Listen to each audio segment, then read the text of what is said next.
Ah, Good morning sa ating lahat mga kaibigan. Nandito na naman tayo sa ating usapang magmamanok po.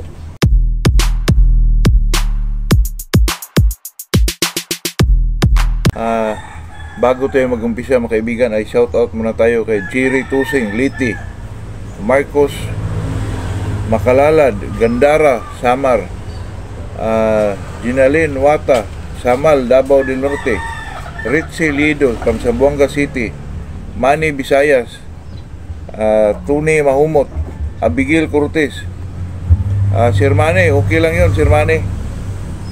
May hawak pala ko dito mga kaibigan na gold po, gold 5K. Ito po mga kaibigan ay for sharing natin mga kaibigan kasi may shipper na schedule ngayon mga kaibigan. Baka naman makatulong tayo sa mga kasi napakamura lang nito mga kaibigan. PM lang kayo sa akin po, sa makauna lang mga kaibigan. Kasi itong manok na to mga kaibigan ay anak ko ito nung gold ko na naibinta mga kaibigan, yung parang punka na gold na grabe pumalo yun mga kaibigan, at saka na-cross ito sa 5K, mas lalong gumaganda po. Kasi itong mga manok na to mga kaibigan ay medyo pagdating nila ng mga 10 months ay talagang mag-light gold po ito mga kaibigan, parang pumpkin po, katulad nung yung papa niya na napakita kahapon sa vlog ko, yun po.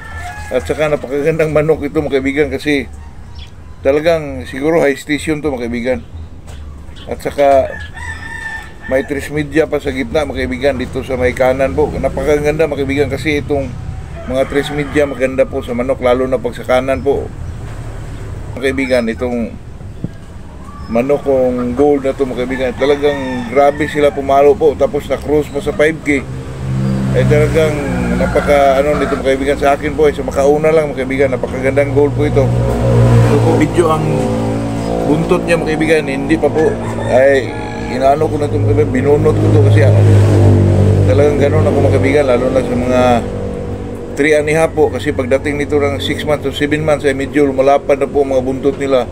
At saka medyo mahaba mga kaibigan, kaya yun ang ginagawa ko, kahit pambinta man o hindi, pang commercial, pang sarili man, ay talagang bubunutan ko po ang buntot nila mga kaibigan sa 3 and a half months po. Totoo yan. Maganda to mga kaibigan, sa makauna lang po, sa message lang kayo sa Macau Shots, PM nyo lang ako mga kaibigan. Ito mga kaibigan ay yung ama nito ay grabe talaga pumalo po, super. Kaya hindi ko nahindian yung nagpunta rito, pati yung broadcast ko na pusong po ay binili sila mga kaibigan ng 25K. Kaya nakakuha ako dun sa red. Yun ang natin mga kaibigan, na ginawa din natin broadcast po. Kaya nakabili tayo ng ganon mga kaibigan.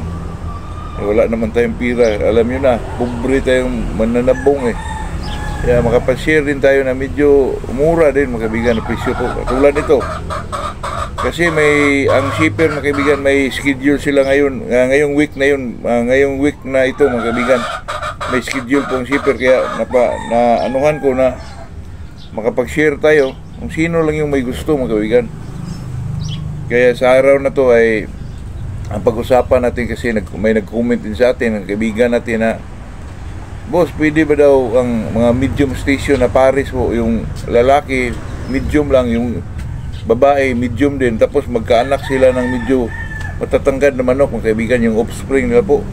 Nako, sa tingin ko naman dyan sa mga ganyang usapin po ay nakukuha yan sa bloodline mga kaibigan. Totoo yan, experience ko yan, lalo na pag ang binibreed mo pareho medium, mga limon sila, ay talaga hindi mag-anak yun ng medyo matatangkad po. Pero pag na-breed mo, pagpalagay na lang natin mga kaibigan, roundhead, overkilso, ay siguro kahit mga medium sila mga kaibigan ay may tendency na makanak sila ng mga medyo high station po. Totoo yan.